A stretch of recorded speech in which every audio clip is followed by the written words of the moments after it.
Sabe, esta é uma magia muito avançada, muito acima do nível normal de bruxaria. Fala Fandom, contador de histórias aqui para mais um vídeo sobre a saga Harry Potter. Nesse vídeo, eu quero contextualizar a história de um dos professores mais amados e odiados de Hogwarts, discutir com vocês as habilidades que tornaram Remus Lupin um membro importante para a Ordem da Fênix e falar um pouco das missões secretas que Albus Dumbledore lhe passou. Então já deixa aí o seu like e bora pro vídeo.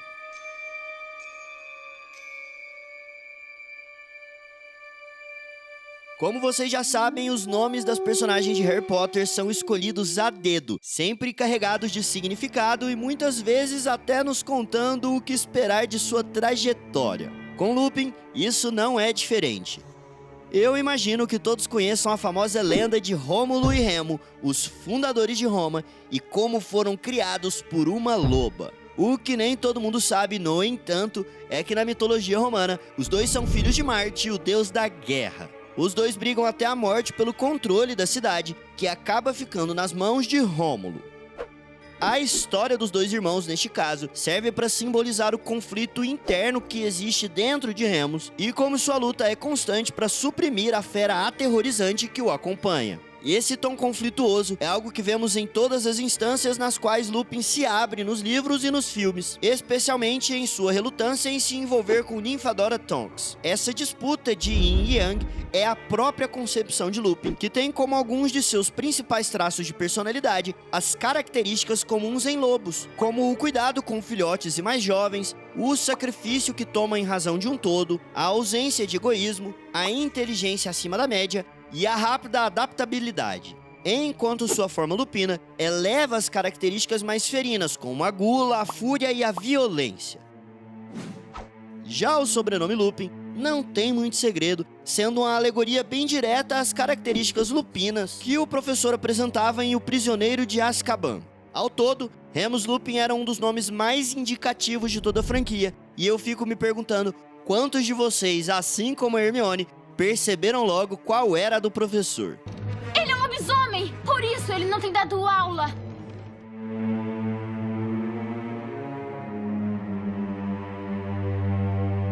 É indiscutível a habilidade que Remus demonstra em Decade. Seu posto como professor da matéria não é o único ponto que nos mostra isso, mas principalmente o fato de que em toda a saga é possivelmente o único professor que realmente ensina os alunos de forma eficiente, já que nem todo mundo consegue lidar com Alastor Moody. De toda forma, Lupin é capaz de demonstrar e ensinar o feitiço do patrono a um Harry de apenas 13 anos, quando muitos bruxos adultos sequer conseguem reproduzi-lo.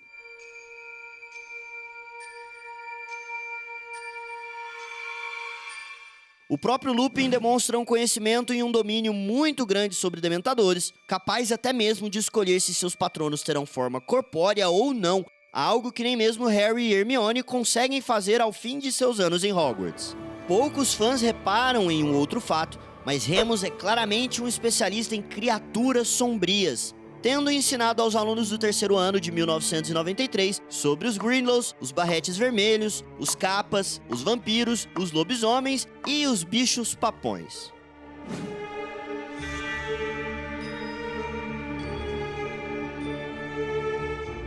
Um dos principais indicadores do poder de um bruxo na saga Harry Potter é a sua capacidade de produzir magia não verbal e sem varinha.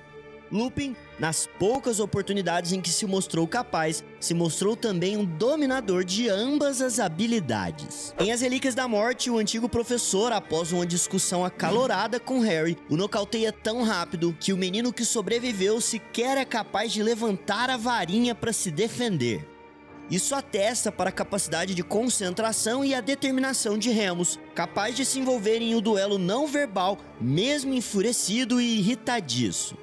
Além disso, em Hogwarts no Expresso e em inúmeros momentos, podemos vê-lo realizando magias sem varinha como ao trancar sua maleta, conjurar chamas e reacender velas, demonstrando a força de seu poder, que muitas vezes passa despercebido devido à imagem surrada e maltrapilha. Eu talvez não tenha sido muito claro. O fato de que Lupin é capaz de produzir magia não verbal e sem varinha ao mesmo tempo é muito impressionante, um feito digno de bruxos como Snape ou Dumbledore e Voldemort, colocando Lupin em termos de poder e habilidade acima de uma grande parte dos personagens da franquia.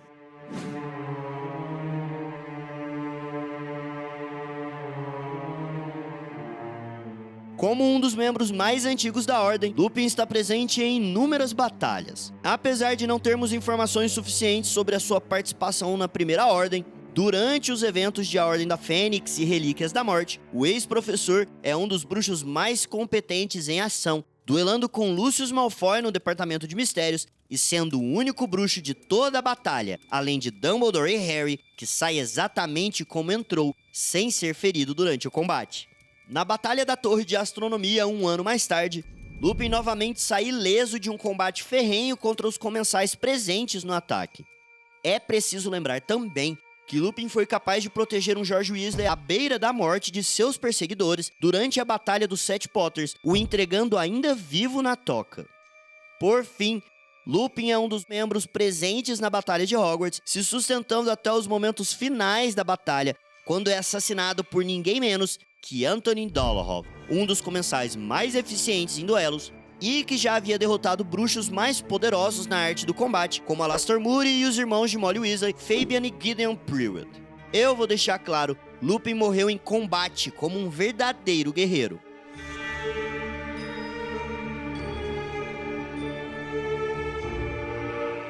Essa é mais uma das habilidades de Remus que pode passar despercebida. Como eu já falei pra vocês no vídeo sobre Barty Crouch Jr., a transfiguração é uma das matérias mais complexas da magia e a conjuração é o seu nicho mais complexo. Remus, no entanto, demonstra facilidade em conjurar correntes para prender Peter em O Prisioneiro de Azkaban e, mais impressionante ainda, ele o faz sem pronunciar o encantamento, algo que deixa claro sua afinidade na matéria. Vale levantar também o ponto de que toda a trajetória de Lupin é cercada pela transfiguração, desde sua transformação em lobisomem até o seu casamento com a metamorfomaga e o seu próprio filho, que nasce com a habilidade. É como se a arte da transfiguração estivesse regendo a história de vida de Lupin, que, coincidentemente ou não, era um dos alunos favoritos de Albus Dumbledore e Minerva McGonagall, ambos chefes do Departamento de Transfiguração em Hogwarts.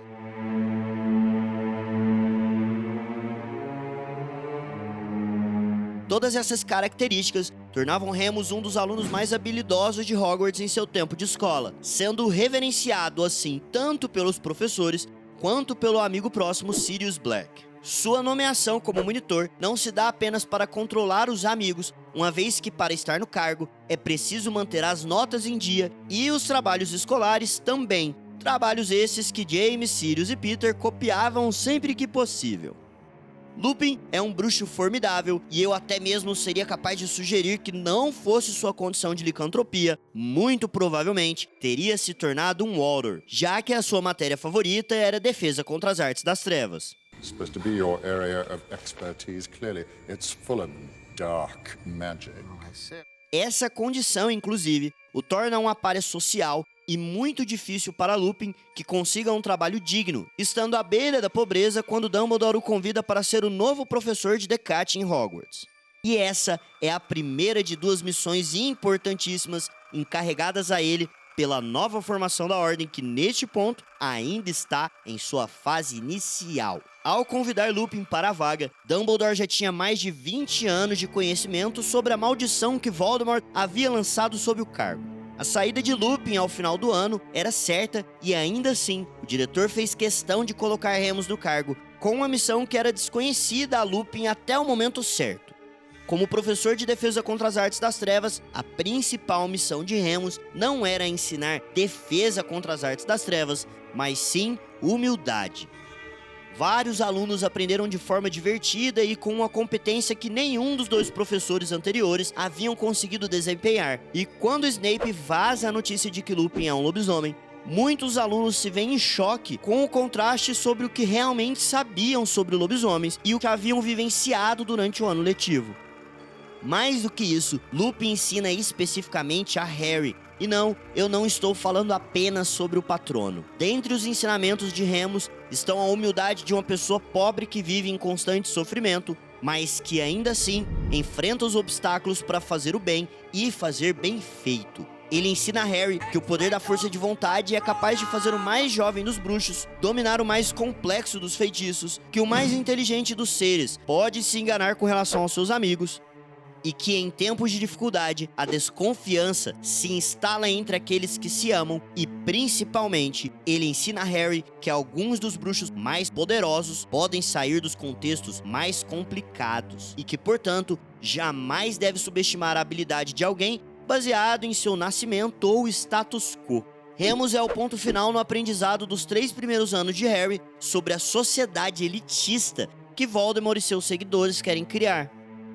Agora, vamos à sua segunda missão. Em O Enigma do Príncipe, descobrimos que Lupin se voluntariou para viver infiltrado em meio aos outros lobisomens e tentar persuadi-los a se unirem na causa de Dumbledore contra Voldemort.